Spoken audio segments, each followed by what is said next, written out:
periodo di gestione Ispea era sempre un periodo molto, come si dice, molto pieno di contraddizioni.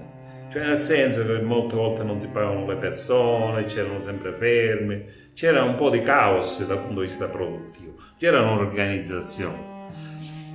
Però quando è venuto Morgante, io sono rimasto deluso dei sistemi di coltivazione che si erano dentro la miniera, perché prima noi si facevano le gallerie di tracciamento, poi quando si arrivava all'ultimo, che si arrivava al tetto di minerale, che finiva in minerale, allora si incominciava a fare, allora si lasciava questa e si faceva un'altra galleria parallela.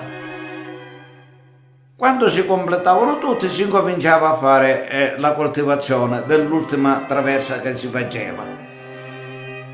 E di dietro avevamo sempre le norme di sicurezza, perché era pieno, la miniera non era sfruttata e si stava più sicuri. Quando è arrivato il signor Morgante per la premura di tirare fuori sale, allora si cominciava a fare questa galleria e si cominciava a sfruttare e più avanti si faceva sempre ancora la ricerca. Allora ho detto questo è un lavoro fuori dall'arte mineraria, perché l'arte mineraria non ci insegna questa, l'arte mineraria insegna, a me alla scuola hanno insegnato che dobbiamo andare con le spalle sicure di dietro e dobbiamo stare tranquilli. E diciamo che il classico gioco del bastone e carota. Da un lato c'erano incentivi economici per chi produceva. Iniziò ad allargire soldi a tutti. Premio di produttività, premio di... qualsiasi premio veniva dato, purché si correva. Allora per correre trascuri qualcosa. E guardi, magari anziché guardare con tutti e due occhi la galleria, la guardi con un occhio, vabbè, può andare.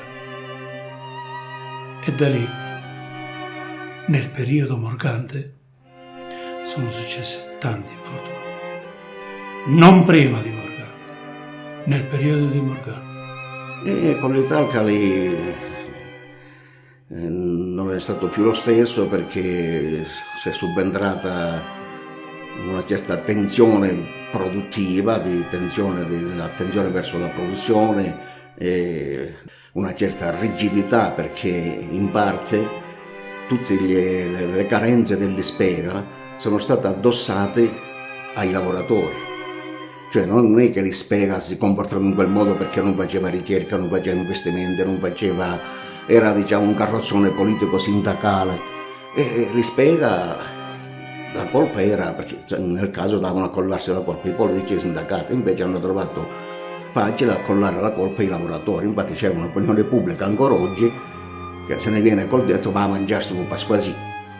Pasquasì era immangiabile perché tutto sale.